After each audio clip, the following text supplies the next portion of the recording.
Imagina un mundo salvaje y despiadado, un mundo anterior a la historia escrita, donde solo los más fuertes y adaptables podían sobrevivir.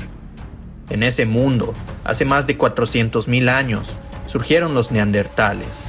Los neandertales fueron una especie humana que habitó Europa, el Medio Oriente y partes de Asia durante miles de generaciones. No eran simples brutos, como se pensó durante mucho tiempo. Eran mucho más que eso. Eran cazadores incansables, sobrevivientes natos y nuestros parientes más cercanos. Sus cuerpos eran robustos, adaptados al frío extremo de las glaciaciones europeas. Hombres y mujeres con estructuras óseas fuertes, huesos gruesos y musculatura desarrollada, verdaderas máquinas de supervivencia en un mundo hostil. Pero no eran solo fuerza bruta.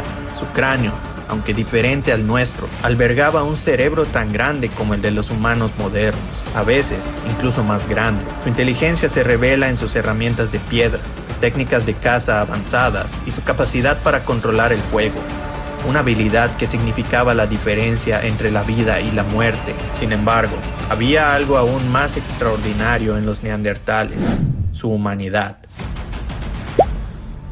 Ellos cuidaban de sus heridos, enterraban a sus muertos, e incluso se adornaban con plumas y joyas primitivas hechas de conchas y piedras. Y es en estos gestos, simples pero profundamente significativos, donde encontramos un reflejo inquietante, un eco de lo que somos hoy. A pesar de sus logros, su existencia sigue siendo uno de los grandes misterios de la humanidad. Como una especie que prosperó durante más de 300.000 años, desapareció casi de la noche a la mañana hace unos 40.000. Algunos dicen que fue el clima, otros culpan a nuestra propia especie, los Homo sapiens, pero tal vez la verdadera razón sea más compleja y esté escondida en las sombras de un pasado que apenas estamos comenzando a comprender. Hoy, los restos dispersos de sus huesos y herramientas son todo lo que queda, pistas que los arqueólogos y científicos están reuniendo como piezas de un rompecabezas perdido en el tiempo. Acompáñanos en este viaje al corazón de nuestra historia antigua, una historia de supervivencia, tragedia y descubrimiento. Una historia que nos conecta con un pasado que aún vive en nosotros. Esta es la historia de los neandertales. Nos encontramos en las vastas planicies del este de África. Es un tiempo remoto, mucho antes de que nuestra especie recorriera el mundo. Aquí, entre la espesura y la tierra ardiente, nuestros ancestros tomaron una decisión que cambiaría el curso de la humanidad. Con el paso de generaciones, estos valientes emigraron hacia el norte, dejaron el cálido refugio de África y comenzaron un viaje interminable, un viaje que los convertiría en lo que conocemos como los neandertales, una especie resiliente. Cubrieron vastos territorios, desde las frías tierras de Rusia hasta las costas del Atlántico. Durante 300.000 años habitaron y sobrevivieron en un mundo hostil, un mundo lleno de peligros y desafíos, y entonces desaparecieron. La cueva de Shanidar, en el corazón de Kurdistán, se convirtió en un portal hacia el pasado. Aquí se encontraron los restos de 10 neandertales, hombres, mujeres y niños, un testimonio de su existencia y sus misterios. Entre ellos, destaca Shanidar 1. Este espécimen, hallado a 4.5 metros de profundidad, data de hace unos 45.000 años. Su cráneo muestra una herida en la parte superior derecha. Además, fracturas y lesiones en su brazo derecho, una probable ceguera en su ojo izquierdo y huesos de su rodilla y pie rotos revelan una vida de lucha y dolor. A pesar de estas limitaciones, Shanidar 1 vivió hasta una edad avanzada, lo cual sugiere algo notable. No estaba solo, alguien cuidó de él en un acto de compasión y solidaridad. Otro de los habitantes de esta cueva, Shanidar 3, también nos habla de la dura vida neandertal, las profundas heridas en sus costillas y la presencia de una piedra afilada cerca de su cuerpo nos permiten imaginar sus últimos momentos. Una lucha, una herida mortal en el pulmón y finalmente la muerte. En Croacia, la colección de Krapina, con más de 130.000 años de antigüedad, alberga restos de unos 80 individuos, marcas en sus huesos, similares a las que dejarían nuestros propios dientes, revelan rastros de canibalismo. ¿Fue una práctica ritual o un intento de adquirir virtudes de otros?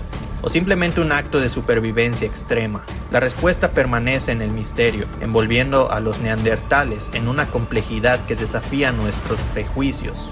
Shanidar 4, conocido como el entierro de las flores. A 7 metros de profundidad se encontraron restos junto a una variedad de polen de flores. Un hallazgo extraordinario que apunta a los primeros indicios de creencias espirituales. ¿Fue esto un acto de respeto hacia los muertos? En un mundo salvaje donde la muerte era devorada por la naturaleza, estos restos cubiertos de flores sugieren un ritual, un tributo de despedida, una señal de que los neandertales quizás también lloraban a sus muertos. Tras décadas de conflicto en Irak, la excavación en la cueva de Shanidar se detuvo en 1961, hasta que, en 2010, el profesor Graham Barker retomó la misión y en 2018, después de más de 25 años, surgió un nuevo hallazgo, Shanidar C. En Cambridge, los restos fragmentados de Shanidar C fueron meticulosamente reconstruidos. El cráneo destrozado y el cálculo dental nos ofrecieron pistas invaluables sobre su vida. Ya no eran solo carnívoros. Ahora sabemos que los neandertales también consumían plantas, una dieta más diversa de lo que imaginábamos. Shanidar C, una mujer de unos 40 o 50 años, se convirtió en una ventana viva a un pasado remoto, y gracias a la proteómica, descubrimos que pertenecía al linaje femenino de los neandertales. En la cueva de Bruniquel, en Francia, un descubrimiento sorprendió a los investigadores: estructuras de estalactitas y estalagmitas dispuestas en círculos, con una antigüedad de 176.000 años. Este hallazgo desafió la idea de que solo los Homo sapiens tenían inteligencia simbólica. Aquí, en la oscuridad de la cueva, los neandertales demostraron su capacidad para crear y organizar el espacio de una manera única. Y así, llegamos a Gibraltar, a la ciudad neandertal. En el complejo de cuevas de Gorham, durante 125.000 años, los neandertales dejaron rastros de su vida en estas cuevas interconectadas. Pero hace 40.000 años, sus huellas desaparecieron. Por más de 100.000 años, los Homo sapiens se expandieron desde África hacia Europa y Asia, encontrándose con los neandertales, convivieron y se cruzaron, dejando en nosotros un legado genético que aún hoy perdura. Pero, ¿fue este contacto el inicio de su fin? Con la información recuperada de Shanidar C, un equipo de gemelos en los Países Bajos emprendió una misión única: devolverle un rostro. A través de una reconstrucción detallada, lograron darle una apariencia humana, haciéndola ver como una persona real, y no como un simple conjunto de huesos. Finalmente, Shanidar C dejó de ser solo una reliquia fósil y se convirtió en una imagen viva, un recordatorio de aquellos que vivieron antes de nosotros. Y así, volvemos a la pregunta que nos persigue: ¿cómo una especie que sobrevivió más de 300.000 años desapareció de repente hace 40.000? Las respuestas no son claras, pero tal vez no se extinguieron por completo. Quizás, en cada uno de nosotros, aún vive una chispa de los neandertales. El secreto de los neandertales nos deja un legado de humanidad, una conexión entre el pasado y el presente. Tal vez no eran tan diferentes a nosotros. Y tal vez, en algún rincón de nuestra alma, aún podemos escuchar el eco de sus voces.